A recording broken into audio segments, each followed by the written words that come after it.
Guten Morgen, liebe Leute. Traumhaftes Wetter. Wie habe ich das bloß verdient? Keine Ahnung.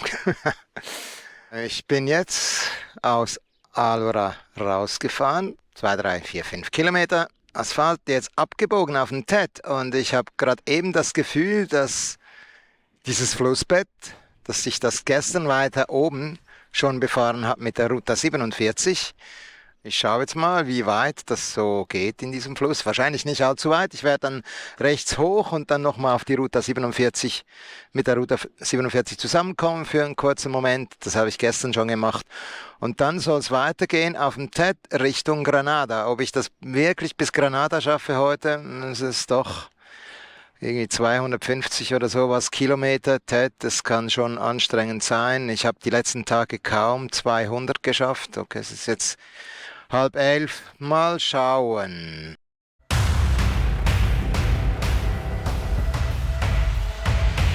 Also so Flussbett fahren, das ist schon geil. Will der da im Flussbett fahren? Ne? Okay. Ich bin auf dem TED. No. Super schön. Von der Natur her wahrscheinlich das Geilste, aber durchaus anspruchsvoll. Da strahlt der Dr. Traktor. Ein Eisenbahntunnel. Wenn ich das mir anschaue, sieht das auch so nach Eisenbahn aus.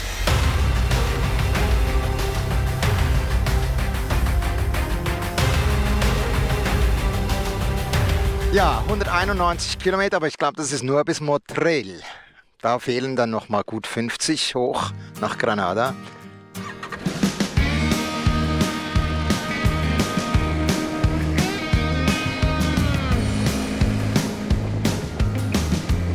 Also so Flussbett fahren, das ist schon geil.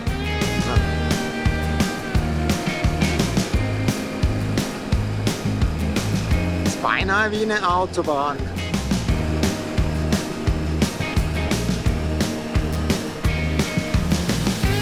Aber ich glaube, es ist schon bald fertig. Friede, Freude, Eierkuchen. Jetzt will der irgendwie rechts weg. Habe ich jetzt keinen Abzweiger gerade gesehen? Hier hoch. Aha. Ja, dann nicht. Ist tatsächlich so. Der TED wäre da hochgegangen, wo dann stand privat.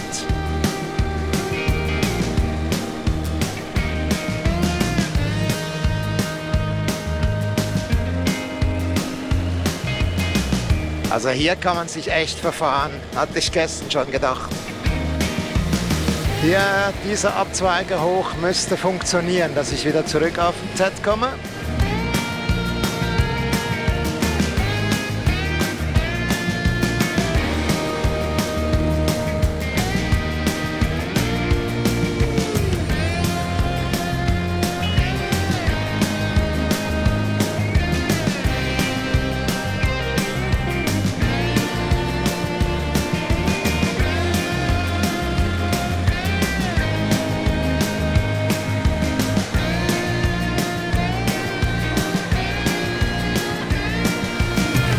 Schaut euch dieses Gebiet an, es ist voller Pisten.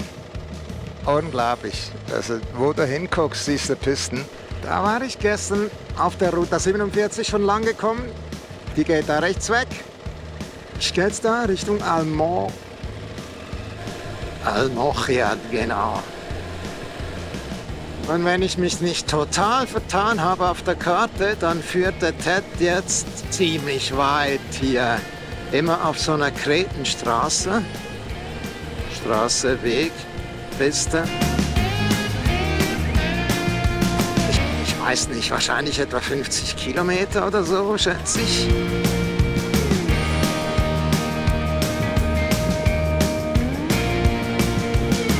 Zwischendurch auch mal ein bisschen gucken, wo man lang fährt.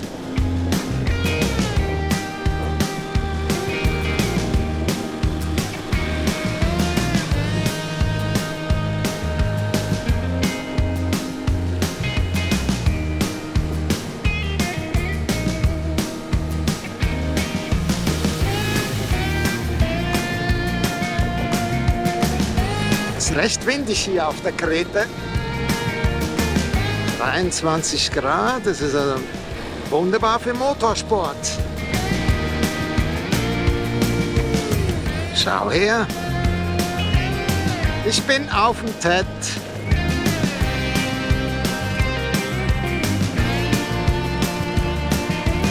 Man trifft sich auf dem TED.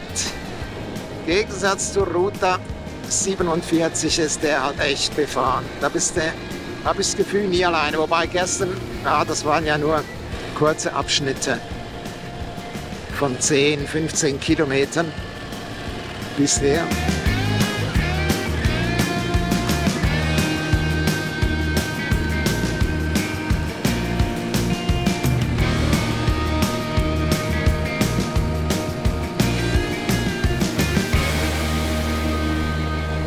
Es hört beinahe kaum mehr auf. Ich habe zwar eben vor ein paar 2-3 Kilometern eine Hauptstraße überquert.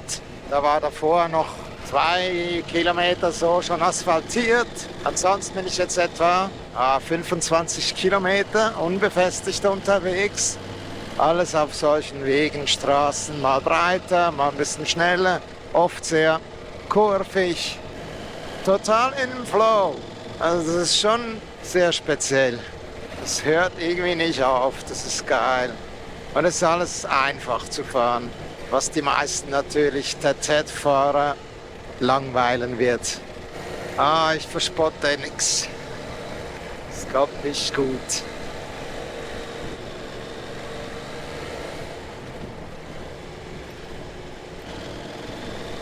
Camino de Santiago, okay. Ja, den Spuren hier sieht man an, wenn es nass ist, ist nicht ganz so geil hier.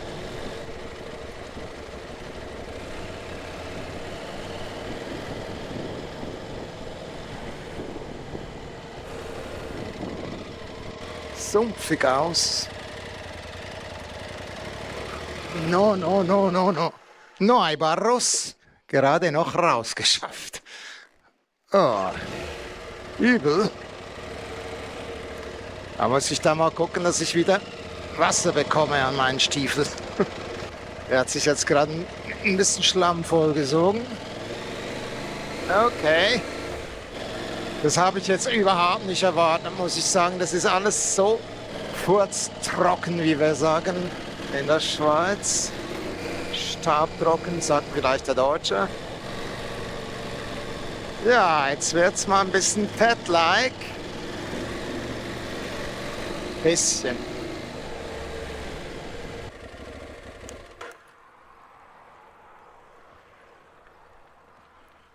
Hola, buenas. Buen día.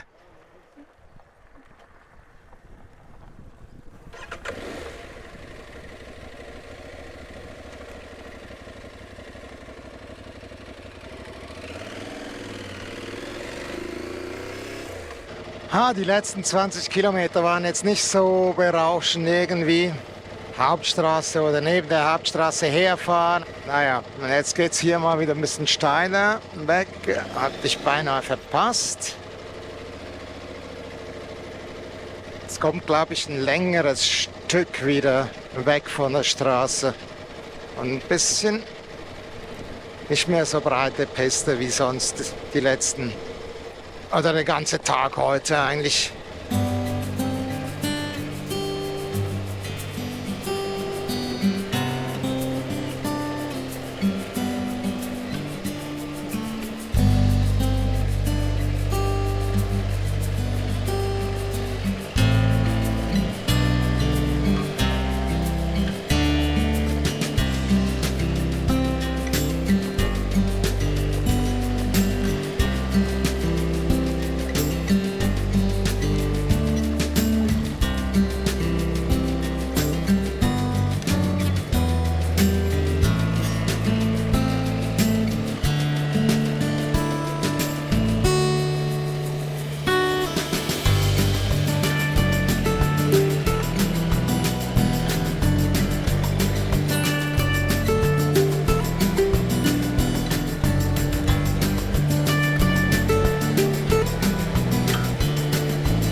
Oh, eine Windhose. Genau rein. Da über dieses Stück TED bin ich jetzt nicht so glücklich. Da fährst du einfach zum Teil den Leuten quasi beinahe durch die Veranda. Ich mag das da nicht wirklich, da den Leuten durch die Farm durchzufahren. Das ist schon speziell.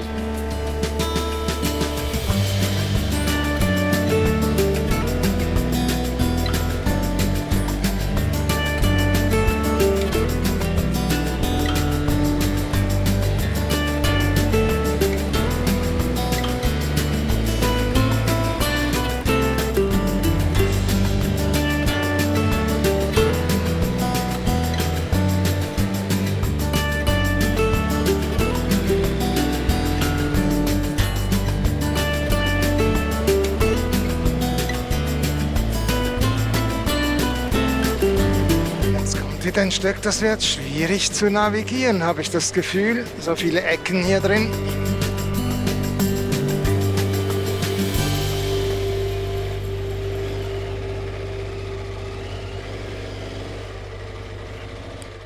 Jetzt dachte ich erst, es geht da rechts hoch. Ne, eben, es ist schwierig hier zu navigieren.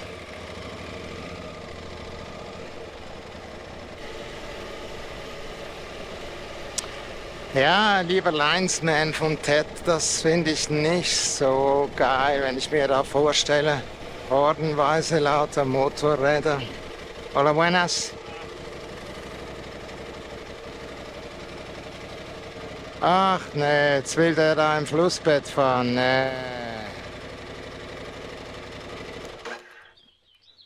Mag ich jetzt nicht, das ist mir jetzt echt ein bisschen zu eng. Ja, da ist jetzt ein ganzes Stück in diesem Fluss drin. Mag ich nicht. Wow, meine Herren und Damen, das war jetzt ja ein Anstieg, alles betoniert, aber unten, oder der größte Teil betoniert, unten, da hätte ich locker einfach auf 30% geschätzt. Und dann plötzlich kommt ein Schild 23% bloß. Ich werde nie mehr was schätzen. Kreuzen hier hoch, es wird schwierig, da hilft nur Motor abwürgen. Weil wenn du die Vorderradbremse bremst, bist du verloren. Das geht nicht.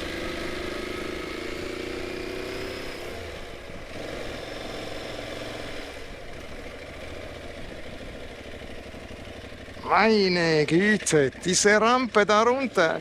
Womit kann man das fahren? Auf dieser Unterlage? Sandig, staubig, Kies? Unglaublich.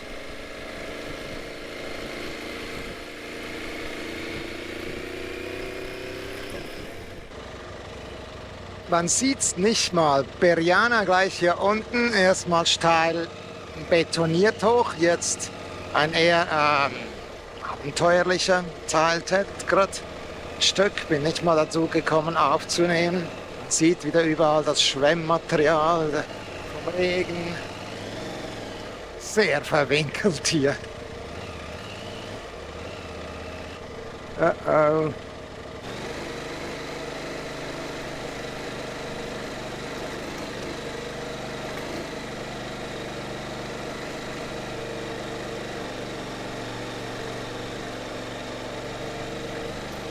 Kann es sein, dass es hier ein bisschen geregnet hat die letzten Tage?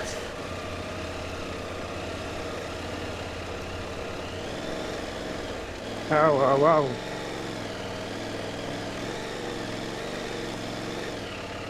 Okay, andere Seite.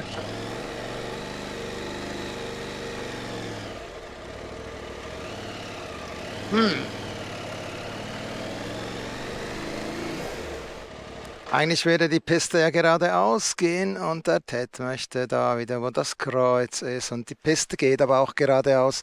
Bisschen weniger herausfordernd. Ich muss das nicht haben. Kennt er ja. Es muss nicht die wildeste Variante, es muss einfach geil. Geil. Das ist doch hübsch hier. Was will ich da? Quer durch die Wiese hoch. Weiter geht's, hübsch hier.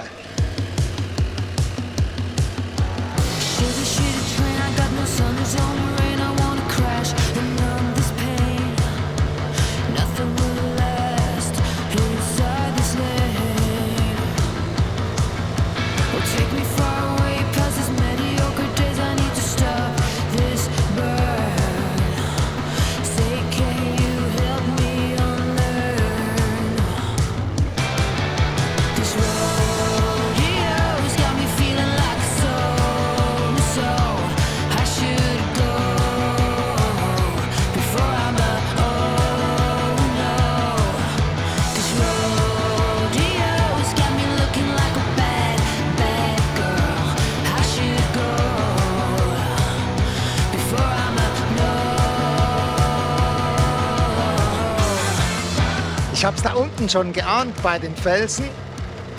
Und da die geringe Steigung, ich weiß, da vorne komme ich dann mal durch einen Tunnel, einen Eisenbahntunnel. War es mal. Und wenn ich das mir anschaue, sieht es auch so nach Eisenbahn aus. Da war wohl mal so eine Art eine Straßenbahn oder kleine Bahn. Und da fährst du nun auf dieser Trasse.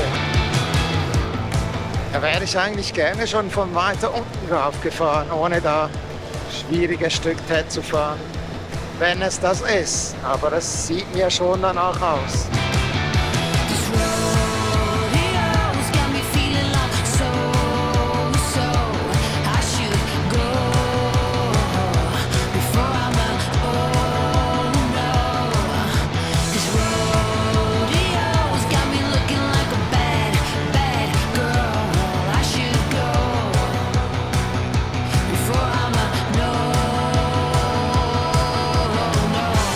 Ich sehe einen Tunnel.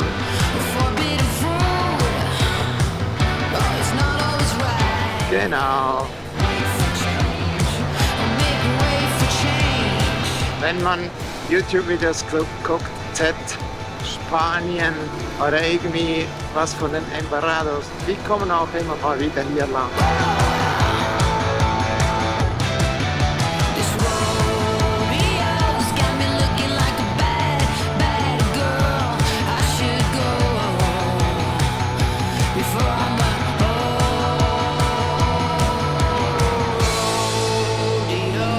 Da strahlt der Dr. Traktor wie ein Kind. Will natürlich gefilmt werden, die Durchfahrt.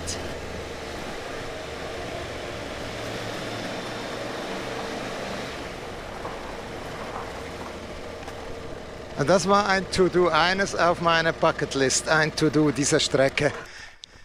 Super happy.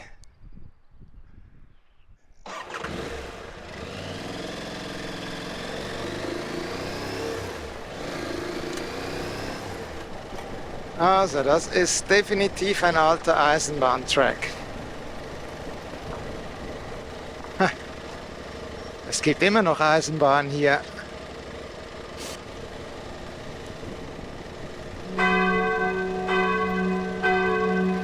Ventas de Zaffaraya, genau. Mal wieder abgebogen von der asphaltierten Straße, der da ins Grüne raus. Beim Ted bin ich mir nie so sicher, wie ich mich fühlen soll. Der hat halt schon auch so seine wilden Seiten, wie das jetzt gerade. Oh.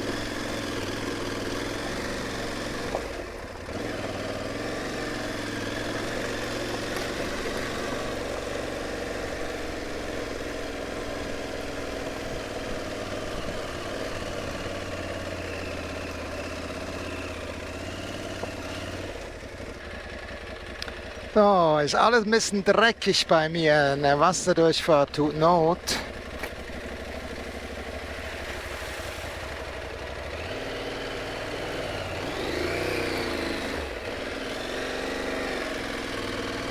Ja, hat jetzt ein bisschen zu viel Respekt vor den losen Steinen auf der anderen Seite.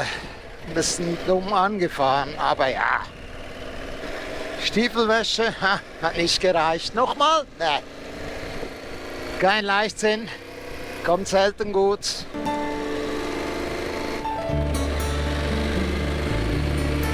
Nach geschätzt 2 Dutzend Kilometern, vielleicht noch mehr Asphalt, bin ich jetzt wieder auf eine Waldpiste abgebogen. Und dieses Stück verspricht einiges. Ich kenne die Straße, von der ich jetzt abgebogen bin, die ist als Straße schon mal extrem geil. Die hatte ich schon vor 20 Jahren mal gefahren. Ups, das war ein großer Brummer. Ich dachte erst, er lebt nicht mehr. Wo war ich stehen geblieben? Genau, die Passstraße, die ist schon echt der Hammer. Und hier bin ich ja mal gespannt, wie das sich ausgeht Offroad, weil die Passstraße schon sehr ausgesetzt ist. Es geht runter nach Almuñécar, Motril so Größenordnung. Otivar. Ne, super Waldstraße. Also habe ich jetzt so nicht erwartet hier. Hab mir das echt viel schwieriger vorgestellt. Ich möchte gar nichts verschreien, mache ich überhaupt nicht. Ich weiß, in der Gegend gibt es TED, das ist super herausfordernd. Mal schauen.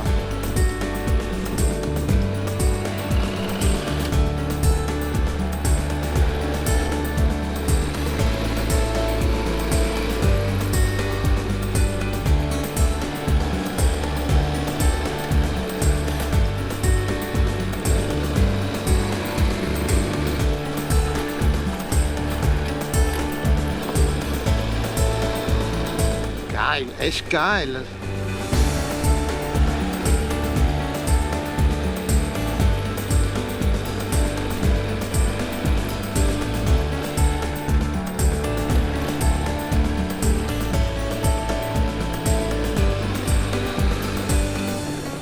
Es gefällt mir unglaublich hier. Oder jetzt gerade noch mehr mit den Felsen. Und ich bin total erstaunt, dass mir noch niemand begegnet ist. Das ist eine gute Piste.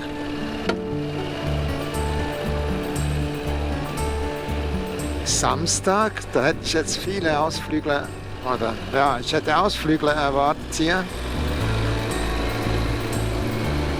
Vielleicht auch den einen oder anderen Offroader.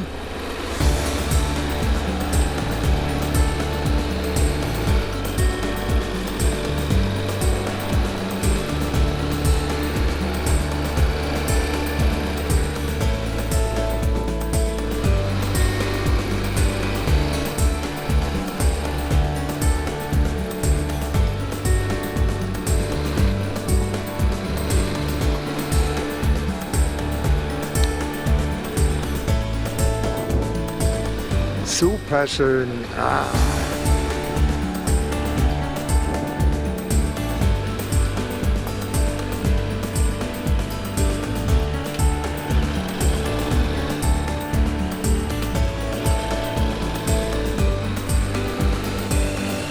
Geht's da durch den Fluss oder wie?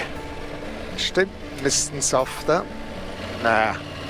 Ja, wenn ich hier die Bacher Flussbetten anschaue, so schnell geht Kies oder gehen Steine der Menschheit nicht aus.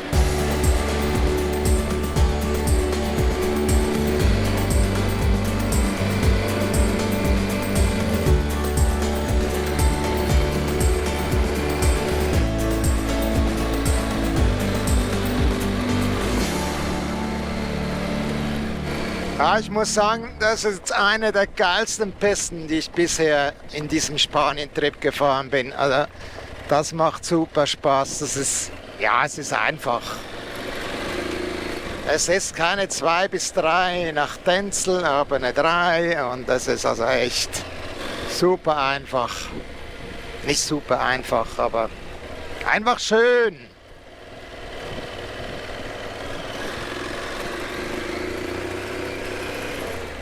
Hier ist ein klein wenig grober, da war jetzt gerade eben eine Spitzkehre mit einigen Steinen drin, gröberen.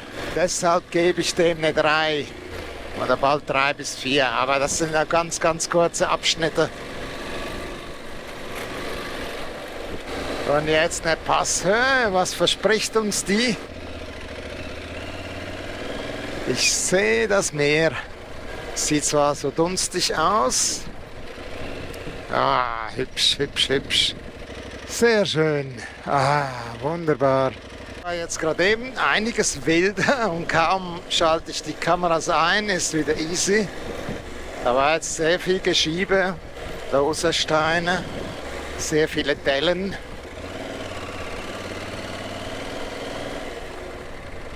Ah, falsch, ich muss hoch. Ja, zum Navigieren muss ich sagen, ich kann da nur der Linie folgen. Ich habe das noch nicht geschafft beim Thread. Auch wenn er sagt, er könnte Tracks navigieren.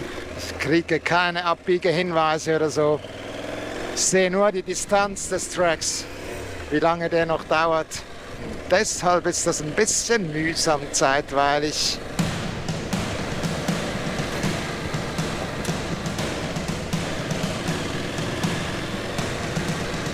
Das ist jetzt schmaler und ein bisschen wilder.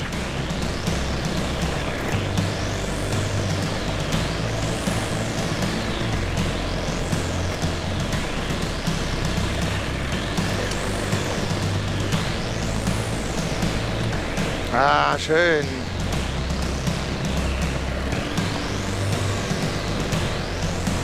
Und recht steil der Aufstieg da drüben, aber ich habe das Gefühl, das ist betoniert. Soft, tief. Irgendwie ist das Fahrgefühl sehr seltsam im Moment. Weiß nicht, es kann auch mit meinem defekten Lenkkopflager zusammenhängen, das vor allem bergunter. Da habe ich eine leichte Blockade im Geradeauslauf, ist natürlich nicht schön zum Balancieren. Nichts betoniert, einfach nur steil hier.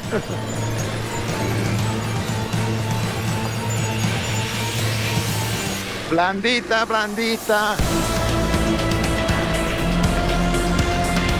Sie ist so viel wie weich, nichts asphaltiert. No me gusta mucho.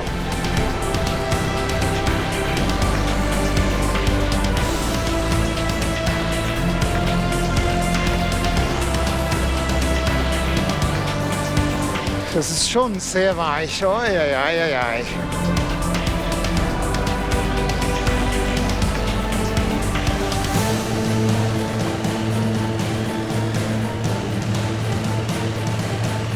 Wow. Oh, oh, oh.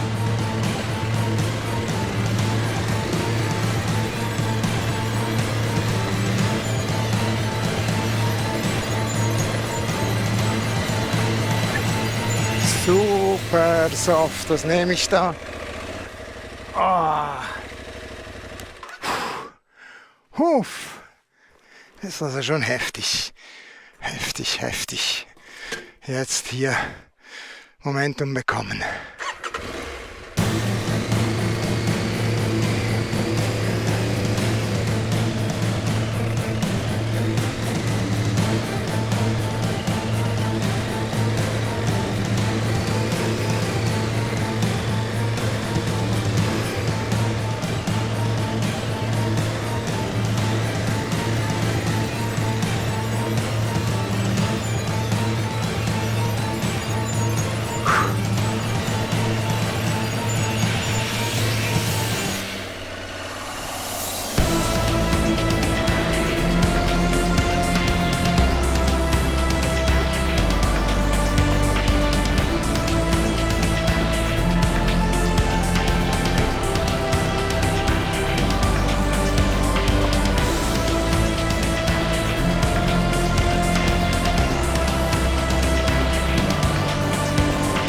Ja, von wegen betoniert, so sah das aus. Das weiße Kies, weiße Schotter von weitem.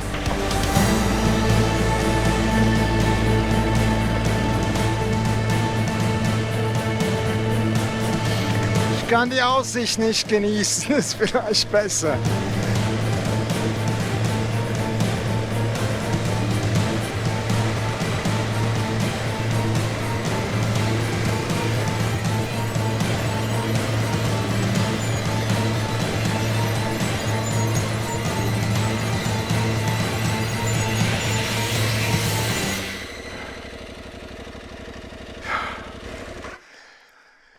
Boah, Leute.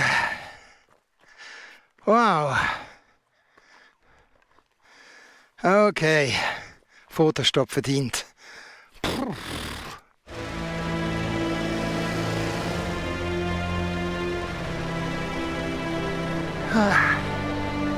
Ist relativ warm, ich kann euch sagen. Also von der Natur her jetzt die geilste Strecke. Der erste Teil auch sehr schön, dann aber auch geil zu fahren. Und dieser Teil, ja, von der Natur her wahrscheinlich das geilste, aber dann auch durchaus anspruchsvoll zu fahren.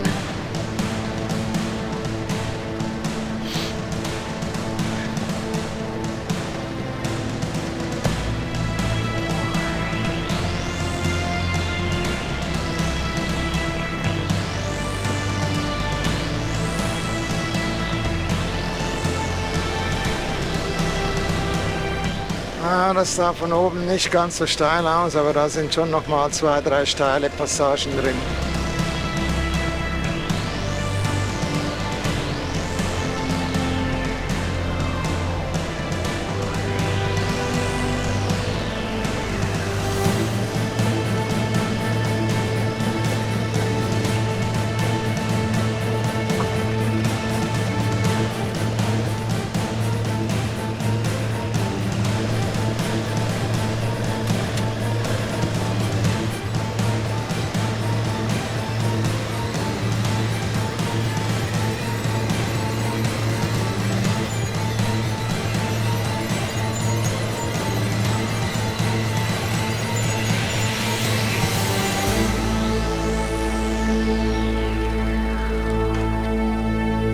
So, wenn ich nicht total irre, ist das da unten Almuñécar.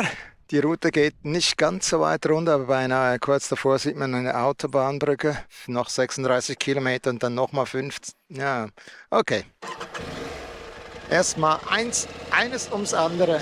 Erstmal heile runterkommen. Ich weiß einfach nicht so genau, was mich da jetzt erwartet darunter.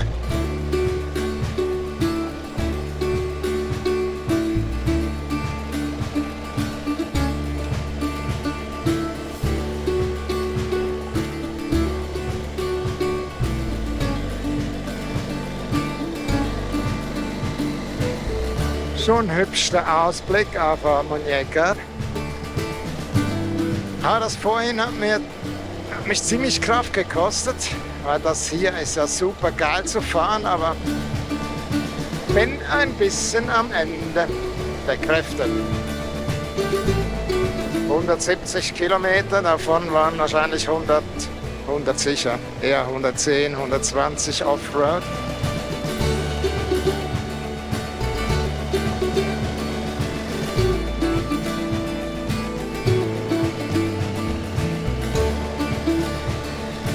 Oh, meine Güte.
So, ich habe mich entschieden, ich gehe hier links runter. Das ist wahrscheinlich die nächste Zufahrt zu einer befestigten Straße. Bin ein bisschen müde, merke ich, bin ziemlich K.O. War doch anstrengend heute jetzt mit der Hitze, die ich nicht gewohnt bin. Also Hitze, es ist eigentlich perfekt, jetzt 25 Grad in der Höhe. Jetzt gehe ich trotzdem hoch, wie ursprünglich geplant, nach Granada. Das sind doch noch 40 Kilometer, wenn ich denn hier bald auf eine Straße komme. Sonst dauert das dann länger.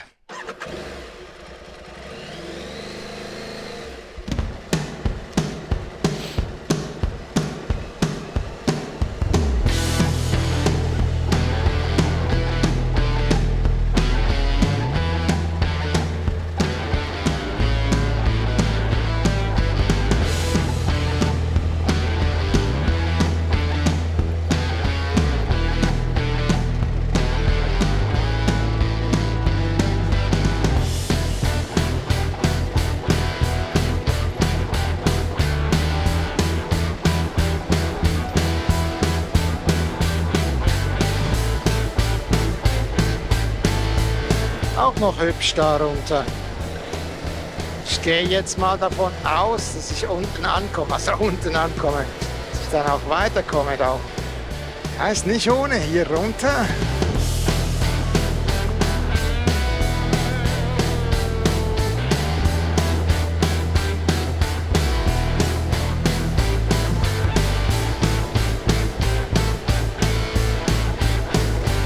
Ups. fällt gleich ein größerer Teil der Straße weg beim nächsten Regen.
Ja, hübsch ist es natürlich schon, die Ecke hier. Wow! Das ist ja geil. In der trockensten Landschaft. Ich hoffe, ihr seid auch beim nächsten Mal wieder mit dabei und freue mich über jedes Like und jedes Abo.